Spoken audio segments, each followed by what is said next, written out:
अच्छा, आज हम चैप्टर नंबर 3 करेंगे अपनी बुक का या फिजिक्स के सिलेबस का। वो है मास एंड वेट। छोटा सा चैप्टर है, जल्दी से खत्म करते हैं इसको।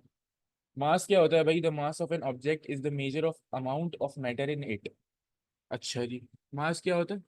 किसी भी ऑब्जेक्ट में कितना मैटर है उसकी मेजरमेंट होती है। अच्छा, मुझे एक बात बताओ, क्या तुम्हें मैटर की डेफिनेशन पता है? मैटर क्या होता है?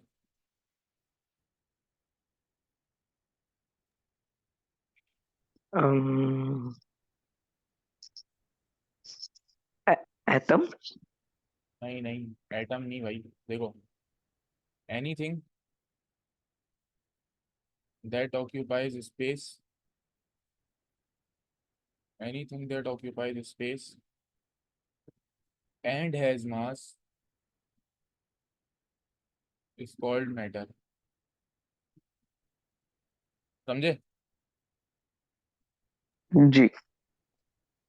तो यानी ये जो दोनों डेफिनेशन है ना, मास की डेफिनेशन क्या है? The amount of matter in it. ठीक है, मैटर की डेफिनेशन क्या है? Anything that occupies space and has matter and has mass is called matter. ठीक है, तो ये दोनों एक दूसरे से लिंक्ड है, समझ लो एक दूसरे की रिवर्स कह सकते हैं आप। अच्छा खैर, मास जो है स्केलर क्वांटिटी है क्योंकि इसमें कोई डायरेक्शन इन्वॉल्व नहीं होती है। इसका ऐसा यूनिट क्या है भाई? किलोग्राम्स है। ठीक है, केजी। और इसको मेजर करने के लिए मैंने तुम्हें चैप्टर 1 में ही बताया था, you either use an electronic balance और अ टॉप पेन बैलेंस। ठीक है, क्योंकि ज़माना थोड़ा बदल गया है तो अब ज़्यादातर इलेक्ट्रॉनिक बैलेंस ही यूज़ होते हैं। टॉप पेन बैलेंस बहुत कम तुम्हें यूज़ होते हुए नजर आएंगे, लेकिन खैर तुम दोनों लिख सकते हो, सिलेबस के अकॉर्डिंग दोनों सही है।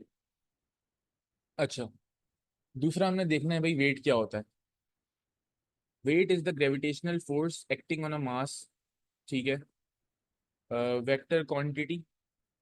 सबसे पहले तो वो छोड़ो, वेक्टर क्वांटिटी या स्केलर, ये समझ लो कि वेट क्या होती है? ग्रेविटेशनल फोर्स होती है एक्टिंग ऑन अ मास। तुम्हें याद होगा कि हम जब कर रहे थे अपना फ्री फॉल मोशन, हम जब देख रहे थे तो हमने देखा था कि भाई एक ऑब्जेक्ट नीचे की तरफ गिरा है, उस पर खाली एक चीज एक्ट कर रही है, एक फोर्स एक्ट कर रही है, दैट इज इट्स वेट। और वो वेट क्यों एक्ट कर रहा होता था? क्योंकि जाहिर सी बात है वो किसी ग्रेविटेशनल फील्ड में होगा। अर्थ की ग्रेविटी की वजह से जो फोर्स लग रही है किसी भी ऑब्जेक्ट पे, या किसी प्लेनेट की ग्रेविटी की वजह से अगर किसी ऑब्जेक्ट पे फोर्स लग रही है, तो वो बेसिकली आपकी क्या है? वो वेट होगी। ठीक है, तो वेट एक ग्रेविटेशनल फोर्स है, और जो किसी भी मास पे लगती है। और इसकी अगर बात करें कि भाई स्केलर है वेक्टर है, तो ये वेक्टर है। मैंने तुम्हें बताया था कि इसकी डायरेक्शन अगर हम देखने जाएं तो कैसे बनेगी डायरेक्शन इसकी? हमेशा याद रखना, स्ट्रेट टूवर्ड्स द ग्राउंड बनेगी।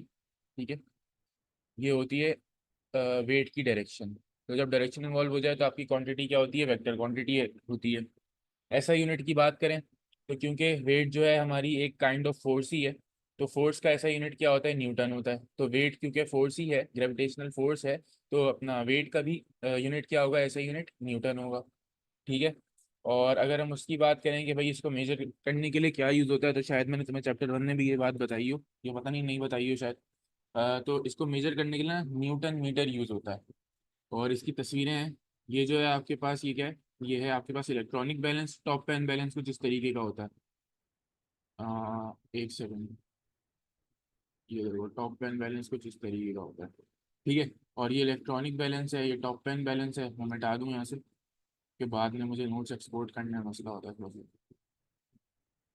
अच्छा, और न्यूटन मीटर की अगर हम बात करें तो वो इस तरीके का कुछ होता है। ठीक है, इस पे जो भी आप वेट अटैच करते हो ना, कोई भी मास या ऑब्जेक्ट अटैच करते हो, तो ये बेसिकली इस, ये जो आपका हुक है ना, ये नीचे की तरफ खिंचता है, जिसकी वजह से ये रीडिंग यहाँ पे इंक्रीज होती है। उससे फिर आप मेजर करते हो किसी भी ऑब्जेक्ट का वेट क्या है।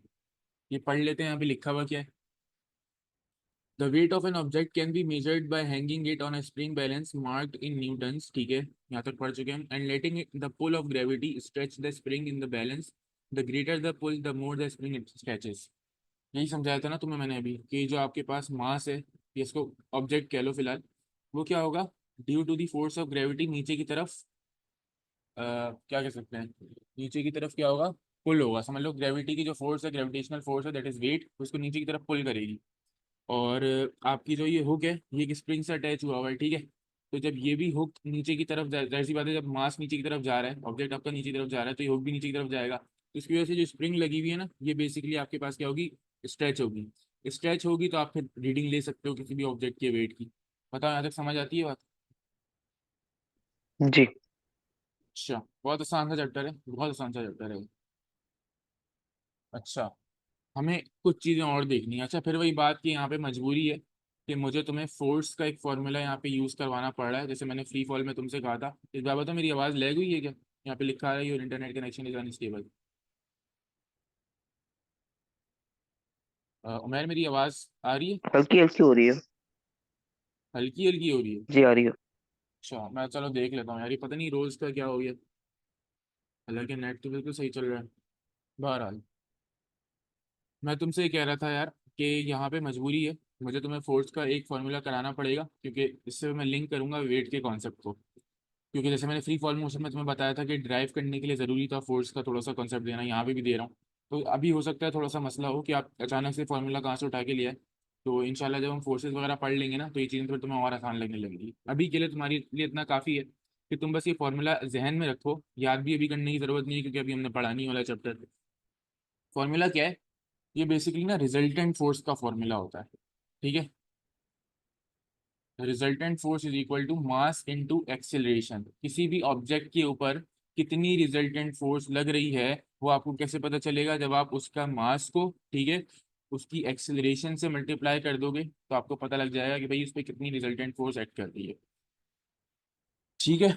इसमें अभी इसकी डिटेल्स में नहीं जाते हैं, बस इतना याद रखना है, किसी भी ऑब्जेक्ट के मास को या किसी भी मूविंग बॉडी के मास को और उसकी एक्सेलरेशन से जब आप मल्टीप्लाई करते हो, तो आपके पास रिजल्टेंट फोर्स उस ऑब्जेक्ट पे कितनी लग रही है वो आ जाती है। अच्छा, ये मैंने तुम्हें क्यों बताया? अभी हम एक सिनेरियो देख रहे हैं। सिनेरियो क्या है भाई? ये हमारे पास एक ब्लॉक है, ठीक है जनाब। ये हमारे पास क्या, एक ब्लॉक है जो ना नीचे की तरफ गिर रहा है। किधर गिर रहा है? नीचे की तरफ, ठीक है। मतलब हमने इसको, अभी एक और बात ये याद रख लो कि एयर रेजिस्टेंस अभी क्या है? एयर रेजिस्टेंस जीरो है, ठीक है। और तुम्हारे मैं पुराने कॉन्सेप्ट भी इधर टेस्ट करूंगा, अगर गौर से देखना, सही है। पहले बताओ, आवाज़ आ रही है? जी अच्छा, एयर रेजिस्टेंस जीरो है, ठीक है। और ये फ्री फॉल मोशन का हम केस देख रहे हैं, जहाँ पे हमारे पास the only force acting on the object is weight, ठीक है। Only force is wait.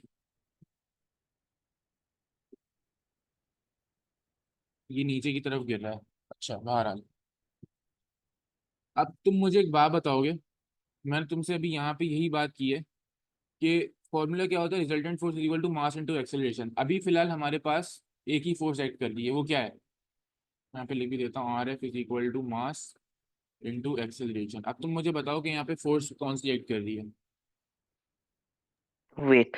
बिल्कुल वेट ऐड कर रही है, क्योंकि फ्री फॉल मोशन में खाली आपके पास वेट ही होता है। दूसरी चीज, मुझे बताओ क्या मास तो वही है ना? मास तो फ्री फॉल मोशन में भी सेम रहेगा, या इस पे कोई और फोर्स भी लगा तो भी मास सेम ही रहेगा, ऐसे ही। मास रिमेन्स अनचेंज, मास जी आ जाएगा, सही। अच्छा, अब एक और बात मुझे जरा बताओ।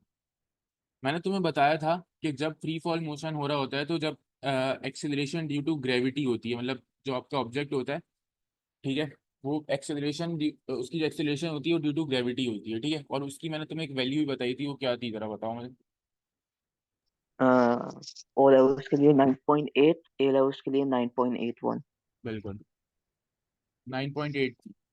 ठीक है, तो यानी एक्सेलरेशन की हमारे पास अर्थ के लिए या किसी प्लेनेट के लिए, हर प्लेनेट की एक अपनी कांस्टेंट वैल्यू होती है। For Earth the value is 9.8 metres per second square. O levels के सिलेबस के लिए इतनी डिटेल काफ़ी है, ठीक है। 9.8 मीटर्स पर सेकंड स्क्वायर। तो ये जो कांस्टेंट वैल्यू है ना, इसको हम बेसिकली क्या कहते हैं? इसको हम जी से रिप्रेजेंट करते हैं। जी इज ग्रेविटेशनल एक्सेलरेशन, सही है, यहाँ पे लिखा हुआ भी है। अच्छा, ओके। तो अगर मैं इसका फॉर्मूला तुम्हें लिख के दिखाऊं, वेट का फॉर्मूला क्या होता है, तो ऐसे लिखेंगे, weight is equal to mass into gravitational acceleration. ये आपका वेट का फॉर्मूला होता है, मैं तुम्हें डिराइव करके दिखा दिया। मुझे बताओ, यहाँ तक तुम्हें चीज़ें समझ में आती हैं? जी अच्छा, 2 मिनट ज़रा देना, मैं इसको ना इरेज कर दूं, क्योंकि मैं फिर इंशाल्लाह क्लास के ख़त्म होने के बाद ना फ़ौरन से नोट्स अपडेट कर दूंगा। वरना फिर ना मैं आगे बढ़ाता रहता हूँ कि भाई बाद में कर लेंगे, बाद में कर लेंगे, फिर नोट्स अपडेट नहीं होता है। अच्छा, मैं यहाँ से मिटा लूँ, ठीक है। अच्छा जी, नेक्स्ट हमने क्या चीज़ देखनी है यार? हमने ना वेट और मास को एक दूसरे के साथ कंपेयर करना है कि भाई दोनों में डिफरेंस क्या है। तो सबसे बड़ा डिफरेंस ये कह लो, the sole difference between mass and weight is that weight is dependent on the pull of gravity while mass is independent of pull of gravity. देखो तुम्हें पता होगा कि फॉर एग्जांपल ये क्या है, ये मून है, ठीक है जनाब, ये आपके पास क्या है, ये अर्थ है, ठीक है जनाब, और ये आपके पास क्या है, ये आपके पास फर्स्ट कर लो मार्स है, ठीक है। ये तीन प्लैनेट्स, मैंने मून को भी हम एज अ प्लैनेट अभी कंसिडर कर रहे हैं, ठीक है। ये तीन प्लैनेट्स मैंने बना दिए। तो तुम्हें ये पता होना चाहिए कि भाई the value of gravity for moon is different, ठीक है। या यहाँ पे लिख लो G1 लिख लो, या GM से रिप्रेजेंट कर दूँ, ठीक है। अर्थ की डिफरेंट होगी, इसको मैं GE से रिप्रेजेंट कर रहा हूँ। और यहाँ पे मार्स भी M से आ रहा है, तो मैं काम करता हूँ इसको GMA से रिप्रेजेंट करता हूँ, ठीक है। MA denotes Mars. अच्छा बहरहाल, तो जब भी आपके पास ग्रेविटी की वैल्यू डिफरेंट होती है ना, आपके पास वेट चेंज हो जाता है। यानी अगर एक ऑब्जेक्ट है, फॉर एग्जांपल ये क्यूब है, सही है, इसका मैं अगर वेट निकालूंगा मून पे तो डिफरेंट आएगा, अर्थ पे निकालूंगा तो डिफरेंट आएगा, मार्स पे निकालूंगा तो डिफरेंट आएगा। लेकिन लेकिन अगर मैं इसका मास निकालूं मून पे, अर्थ पे, या मास पे, मार्स पे, तो वो तीनों जगह सेम आएगा। क्यों? क्योंकि मास जो होता है ना यार, मास इंडिपेंडेंट होता है ग्रेविटी, पुल ऑफ ग्रेविटी से, यानी उसका ग्रेविटी से कोई ताल्लुक ही नहीं है। Mass remains unchanged on all the planets, लेकिन वेट आपके पास चेंज होगा, क्योंकि आपके पास क्या चेंज हो रही है, आपके पास फोर्स ऑफ ग्रेविटी चेंज हो रही है। समझ आती है बात? जी। बहुत आसान सी बात है, तुम्हें पता भी होगी, मुझे पता है। बहरहाल, यहाँ पे लिखा हुआ भी वही है भाई, रॉक है। अच्छा मैं तुमसे एक सवाल ज़रा सॉल्व करवाता हूँ, और इससे तुम्हें एक नया कॉन्सेप्ट दूंगा, ठीक है। मतलब कॉन्सेप्ट को तुम्हारे लिंक करूंगा मैं, तुम्हें आती होंगी चीज़ें काफ़ी सारी। ये एक रॉक है भाई, और मैंने तुमसे कहा कि भाई on earth gravitational field strength क्या होती है, भी हम देख के आ रहे हैं 9.81 होती है, ठीक है। अच्छा एक और बात सुन लो, जब भी हम ये फोर्सेस वगैरह की बात, बल्कि मैं तुम्हें आगे बताता हूँ, ये अभी खाली इतना समझ लो कि अर्थ पे ग्रेविटेशनल फील्ड स्ट्रेंथ क्या होती है, और ग्रेविटेशनल फील्ड स्ट्रेंथ से मेरा क्या मतलब है, जी की वैल्यू क्या होती है, 9.81 होती है। ये 9.8 रहने देते हैं, क्योंकि मैंने बताया ना तुम्हें कि ओ लेवल्स के सिलेबस के लिए इतनी डिटेल्स चाहिए नहीं होती है। 9.8 रहने देते हैं, ठीक है। और मून की अगर हम बात करें तो ग्रेविटेशनल फील्ड स्ट्रेंथ क्या होती है मून पे, 1.6 न्यूटन होती है। अच्छा, अच्छा तो हो सकता है तुम्हें कन्फ्यूजन हो रही हो, ठीक है। कन्फ्यूजन क्या होगी तुम्हें कि सर अभी तो आप यूज कर रहे थे कि W=mg, और यहाँ पे जो जी था वो ग्रेविटेशनल एक्सेलरेशन था, ठीक है। ग्रेविटेशनल एक्सेलरेशन था, जिसका यूनिट क्या था आपके पास, एक्सेलरेशन का यूनिट क्या होता है, ऐसा unit metres per second square होता है। और यहाँ पे आप कह रहे हैं कि ग्रेविटेशनल, सॉरी, जी जो है वो किसको रिप्रेजेंट कर रहा है, ग्रेविटेशनल फील्ड स्ट्रेंथ को रिप्रेजेंट कर रहा है। तो ये ग्रेविटेशनल फील्ड स्ट्रेंथ क्या चीज़ है? तो एक बात जरा समझ लो, ये मैंने स्ट्रेंथ की स्पेलिंग गलत लिखी है। तो स्ट्रेंथ ऐसे लिखते हैं ना, राइटिंग कुछ ज़्यादा ही खराब हो गई है, लेकिन पहले समझ आनी चाहिए बात, ठीक है। एक जगह तुम सोच रहे हो कि भाई मैं यहाँ पे ग्रेविटेशनल एक्सीलरेशन ले रहा हूँ, दूसरी जगह मैं ग्रेविटेशनल फील्ड स्ट्रेंथ ले रहा हूँ, तो उसकी क्या वजह है? देखो यार, बात दोनों की एक ही है। मतलब किसी भी प्लेनेट पे, किसी एक पर्टिकुलर प्लेनेट पे दोनों की वैल्यूज क्या होंगी, सेम होंगी। ग्रेविटेशनल एक्सेलरेशन होती है basically acceleration due to gravity, और उसका यूनिट होता है मीटर्स पर सेकंड स्क्वायर। तुम्हें पता होना चाहिए, क्योंकि एक्सेलरेशन में बता चुका हूँ कि उसका यूनिट क्या होता है, unit metres per second square होता है, तो उसमें कोई मसला नहीं होना चाहिए। अच्छा, तो जब भी हम एक्सेलरेशन वगैरह की बात कर रहे होते हैं, फ्री फॉल मोशन वगैरह की बात कर रहे होते हैं, तो हम जो जी यूज करते हैं ना, उसका मतलब क्या होता है, ग्रेविटेशनल एक्सेलरेशन, और उसका यूनिट क्या होता है, मीटर्स पर सेकंड स्क्वायर, ठीक है। फ्री फॉल मोशन में जब हम एक्सेलरेशन वगैरह से डील कर रहे होते हैं तो। अच्छा, न्यूटन्स पर केजी क्यों यूज होता है? जब हम स्पेसिफिकली फोर्सेस वगैरह की बात करें, जैसे यहाँ पे मैं तुम्हें मास और वेट को कंपेयर करके दिखा रहा हूँ, तो वेट क्या है, एक फोर्स है, उसको हम कंपेयर कर रहे हैं दोनों प्लैनेट्स पे, या मून पे या अर्थ पे, ठीक है। तो यहाँ पे आप क्या यूज कर रहे हो, यहाँ पे आप जी का मतलब क्या है, यहाँ पे आपके पास gravitational field strength, gravitational field strength, और इसका यूनिट क्या होता है, इसका यूनिट होता है आपके पास न्यूटन डिवाइडेड बाय केजी। फिर वही बात, तो तुम यहाँ पे सिनेरियो के अकॉर्डिंग उसका नाम चेंज हो रहा है, लेकिन जो इसकी वैल्यू रहेगी फॉर पर्टिकुलर प्लेनेट आपके पास सेम रहेगी। तो इससे वैल्यू पे तो कोई फर्क नहीं आएगा, बस तुम्हें देखना पड़ेगा कि सिनेरियो क्या है, उसके अकॉर्डिंग तुम इसको ग्रेविटेशनल एक्सेलरेशन बुलाओगे, या फिर इसको तुम ग्रेविटेशनल क्या कहेंगे, ग्रेविटेशनल फील्ड स्ट्रेंथ बुलाओगे। समझ आती है बात? जी। सही है।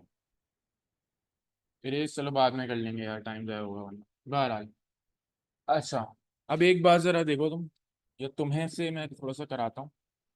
तुमने देख लिया होगा, वैसे भी फायदा नहीं है अब, लेकिन फिर भी मैंने तुम्हें बताया कि भाई मैंने ना इस रॉक का क्या, हाँ रॉक का जो मास है, ठीक है, मेरे पास अर्थ पे भी इलेक्ट्रॉनिक बैलेंस है, मेरे पास मून पे भी इलेक्ट्रॉनिक बैलेंस है। ये चलो इलेक्ट्रॉनिक बैलेंस छोड़ो, वहाँ वो मसला कर सकता है थोड़ा सा। टॉप 10 बैलेंस है मेरे पास। एक सेकंड रुकना यार, मैं इसको मिटा लूँ, फालतू में कंफ्यूज हो जाएगा। कंट्रोल जी, इसको मिटा लेते हैं। ओ शिट, इसको मिटा लेते हैं, ये क्या कर रहा हूँ। इसको मिटा लेते हैं इसको। अच्छा जी, आप समझते हैं। मैंने तुम्हें कहा कि अर्थ पे भी मेरे पास टॉप पेन बैलेंस है और मून पे भी है, ठीक है। मैं तो using a top pan balance में उसका मास मेजर कर रहा हूँ इस रॉक का। तो मेरे पास क्या आ रहा है, 10 kg आ रहा है। तो तुम्हें ये पता होगा, मैं अभी बता के भी आ रहा हूँ, कि अगर मैं इसको मून पे मेजर करूँ या मैं इसको रॉक पे इसका मास, सॉरी अर्थ पे इसका मास मेजर करूँ, तो वो अनचेंज रहेगा, वो 10 kg ही रहेगा। लेकिन क्योंकि मून पे आपकी जो ग्रेविटेशनल फील्ड स्ट्रेंथ है वो 1.6 न्यूटन पर केजी होती है, ठीक है। और जो अर्थ पे ग्रेविटेशनल फील्ड स्ट्रेंथ है वो 9.8 न्यूटन पर केजी होती है। तो जाहिर सी बात है, दोनों का वेट डिफरेंट आएगा। तो एक काम करो जरा जल्दी से, मुझे इन दोनों का ना वेट, मतलब रॉक तो एक ही है, इन दोनों प्लैनेट्स पर इसका वेट मुझे निकाल के बताओ कि इस रॉक का जो मास है 10 kg है, इसका वेट क्या होगा अर्थ पे और इसका वेट क्या होगा मून पे, जल्दी से बताओ।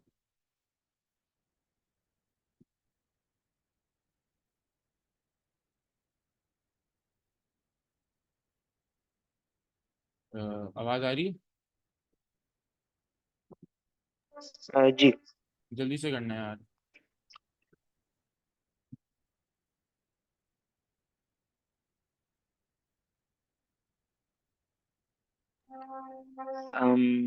अर्थ पे इसका वेट 98 kg होगा। सही है।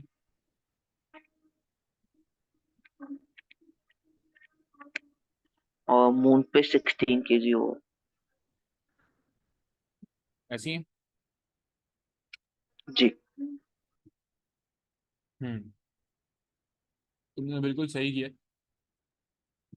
ये मुझे पता नहीं क्या हो जाता है, मुझे आदत हुई भी है असल में 9.81 यूज करने के लिए। अच्छा जी, तो मुझे बताओ अर्थ पे वेट ज्यादा आ रहा है या मून पे ज्यादा आ रहा है? अर्थ पे की वजह बताओ सोच के। Gravitational force stronger. अर्थ पे, अर्थ पे ना, आवाज नहीं है। कह रहा हूँ अर्थ पे ना। आवाज आ रही है? हेलो। हाँ, आवाज आ रही है। जी, अब आ रही। मैं ये कह रहा हूँ अर्थ पे ग्रेविटेशनल फोर्स, या नहीं ग्रेविटेशनल, हाँ कह सकते हो, बल्कि ग्रेविटेशनल फोर्स स्ट्रांग है, तभी आपके पास वेट ज्यादा आ रहा है अर्थ पे, यही कह रहे हो? जी। बहुत अच्छी बात है, यही सुनना चाह रहा था मैं आपसे। और इसको मैं जरा एक कॉन्सेप्ट यहाँ पे तुम्हें आता होगा, लिंक कर देते हैं खाली, ठीक है। तुम मुझे एक बात बताओ, अगर मैं यहाँ पे लिखूँ ए इज, ये कलर दूसरा यूज कर लें, ग्रीन कर लें, या ग्रीन भी यूज हुआ हुआ है, ये कर लेते हैं। A is directly proportional to B, ठीक है। ए कोई क्वांटिटी है, बी कोई क्वांटिटी है, और ये दोनों आपस में क्या है, डायरेक्टली प्रोपोर्शनल है एक दूसरे के। तो क्या मैं इसको ऐसे लिख सकता हूँ, मुझे बताओ। आवाज आ रही है? जी। हाँ सही है। और जब मैं प्रोपोर्शनैलिटी का साइन हटाऊंगा तो तुम्हें पता है कि आपके पास एक कांस्टेंट ऐड हो जाता है। और वो कांस्टेंट क्या है, यहाँ पे के है। मैं जो कांस्टेंट ऐड कर रहा हूँ वो मैं इसको के से डिनोट कर रहा हूँ। यहाँ तक कोई मसले की बात? नहीं। अच्छा, जब भी मैं बी इंक्रीज करूंगा या बी खुद इंक्रीज होगा तो आपके पास ए भी इंक्रीज होगा, ठीक है।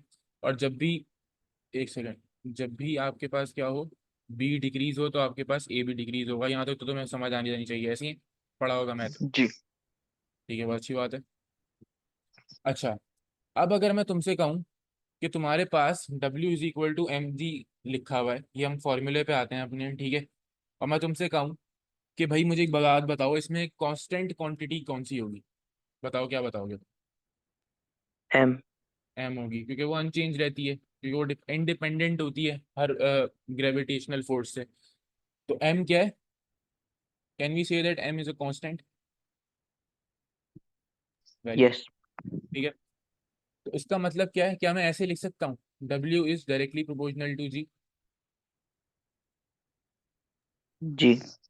और जब मैं प्रोपोर्शनलिटी का साइन हटाऊंगा तो कांस्टेंट ऐड हो जाएगा, वो कांस्टेंट क्या होता है, एम होता है। तो हम बिल्कुल ये समझ के आ रहे हैं ऊपर, ऐसे ही होता है भाई।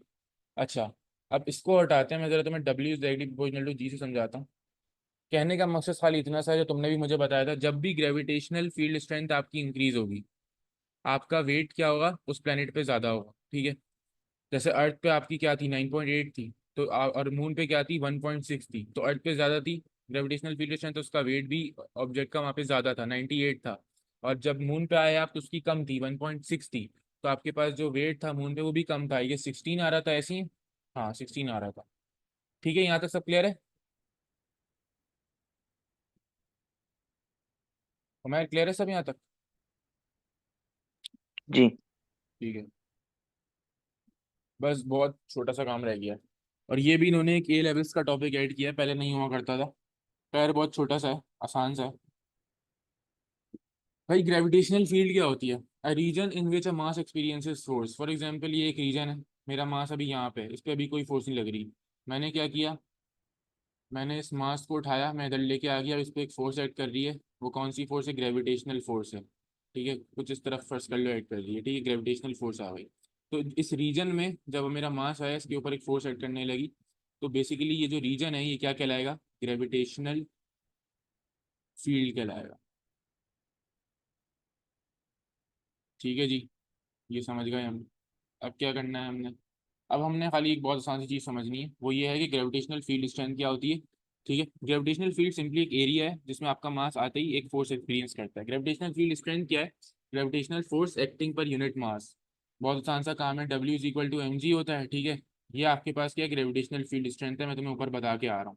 तो अगर मैं तुम्हें बोलूँ कि इसका फॉर्मूला बता दो मुझे, ग्रेविटेशनल फील्ड स्ट्रेंथ है ये, तो तुम सिंपली क्या करोगे, मास इधर जी से डिवाइड, सॉरी मास इधर जी से मल्टीप्लाई हो रहा है, उधर जाके क्या होगा? डिवाइड हो जाएगा टुवर्ड्स द लेफ्ट जाके, ठीक है। एक सेकंड रुक जाओ यार, तो ये तंग बहुत करता है। हाँ, W upon G is equal to M, sorry sorry sorry sorry, W upon M is equal to G. Mass उधर मल्टीप्लाई हो रहा था और लेफ्ट की तरफ आके वो क्या हो गया? डिवाइड हो गया डब्ल्यू से, तो इसका फॉर्मूला क्या होगा? G is equal to W upon M. तो ये आपकी जो डेफिनेशन है उसको सेटिस्फाई कर रहा है। वेट क्या होता है आपके पास? वेट होता है ग्रेविटेशनल फोर्स, सही है, अभी हम ऊपर देख के आ रहे हैं। और एम क्या डिनोट करता है? एम डिनोट करता है मास। तो जो आपके पास ग्रेविटेशनल फील्ड स्ट्रेंथ है वो क्या होगा? Gravitational force acting per unit मास। पर का क्या मतलब? पर का मतलब ये होता है। समझ आई बात? जी। अच्छा, यहाँ पे एक और चीज देख लो। Gravitational field strength is equal to gravitational acceleration of free fall on planet. ये भी ऊपर बता के आ रहा हूँ। किसी भी प्लेनेट पे आपके पास, किसी भी पर्टिकुलर प्लेनेट पे, ऐसा नहीं करना कि एक प्लेनेट की ग्रेविटेशनल फील्ड स्ट्रेंथ ले रहे हो, दूसरे प्लेनेट की ग्रेविटेशनल एक्सेलरेशन ले रहे हो, तो वो ऑफ कोर्स डिफरेंट होंगी। मैं कह रहा हूँ जैसे फॉर एग्जांपल अर्थ की आप बात कर रहे हो, तो अर्थ पे ही अगर हम खाली रहें, तो अर्थ की जो ग्रेविटेशनल फील्ड स्ट्रेंथ होगी वो इक्वल होगी ग्रेविटेशनल एक्सेलरेशन से फ्री फॉल की, ठीक है, अर्थ पे। समझ आती है बात? जी। ठीक है, एक सेकंड रुकना यार,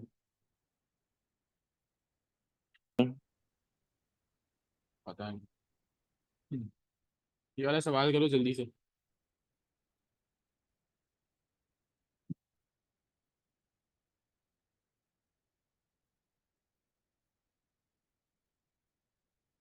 कर रहे हो? हो रहा है, 1 मिनट। मैं रिकॉर्डिंग पॉज कर रहा हूँ, जल्दी से करो, और मुझे पूरा काम करना, पूरा सोल्यूशन मुझे भेजना व्हाट्सएप पे। अच्छा, सवाल क्या बोल रहा है? The gravitational field strength, highlighter है मेरे पास, बिल्कुल है। The gravitational field strength on earth is 9.8, ठीक है। The gravitational field strength on Mars is 3.7, ठीक है। The difference between the weight of an object on earth and the weight of the same object, wait of the same object on Mars is 25 Newton. जाहिर सी बात है, अर्थ पे gravitational field strength different है, और मास भी different है, तो जैसी बात है वेट भी डिफरेंट होगा दोनों प्लैनेट्स पे, ठीक है। तो what is the mass of the object? बहुत आसान सा काम है, इसको मैं कैसे सॉल्व करूंगा जरा देखते हैं जनाब। अर्थ, ये काम करो, ऐसे कर लो, लेट बी वेट। ये पेपर में मत करके आना, ये खाली तुम्हें समझाने के लिए कर रहा हूँ, पेपर में खाली सवाल बस सॉल्व करके आ जाना, इतना टाइम नहीं होता लिखने का। Let the weight of the object on earth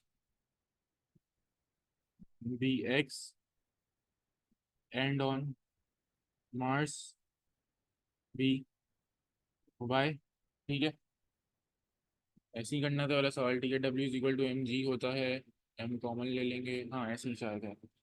W is equal to M G होता है, ठीक है। अभी हम अर्थ की बात कर रहे हैं यहाँ पे। अर्थ का वेट क्या है, अर्थ पे एक्स है, मास सेम रहेगा, ठीक है। अर्थ पे ग्रेविटेशनल फील्ड स्ट्रेंथ क्या है, 9.8 है। अब हम बात करें मार्स की, W is equal to M G, ठीक है, फॉर्मूला रिमेन सेम। और वेट ऑन मार्स हमने क्या लिया हुआ है, वाई लिया हुआ है। मास सेम रहेगा, अनचेंज रहेगा, तो एम ही रहेगा वो। और जी यानी ग्रेविटेशनल फील्ड स्ट्रेंथ मार्स पे क्या होती है, 3.7 होती है, ठीक है, 3.7 होती है, ठीक है। अब वो कह रहा है the weight, the difference between the weight of an object on earth and the weight of the same object on Mars is 25 newton. 25 newton का डिफरेंस है। और डिफरेंस कैसे निकलता है, दोनों को बेसिकली आप माइनस कर दो एक दूसरे से। कैसे माइनस करोगे, 9.8 m माइनस 3.7 m। अब एक काम ये करो कि 25 is equal to M common ले लो, 9.8 माइनस 3.7 कर लो, ठीक है। 25 डिवाइडेड बाई 9.8 माइनस 3.7, ठीक है, इज इक्वल टू एम। बताओ क्या आंसर आ रहा है। 4.09 आ रहा होगा ऐसे ही।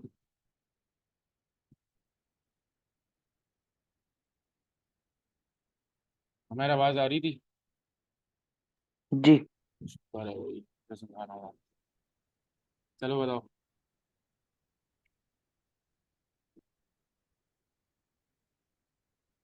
9.8 minus 3.7 is equivalent to 6.1. मुझे डिवाइड करके बताओ ना, डायरेक्ट आंसर बताओ। ओके, एक मिनट। 5 डिवाइड बाई 6.1, आई गेस 4.09 होगा मेरा ख्याल से ऐसे ही।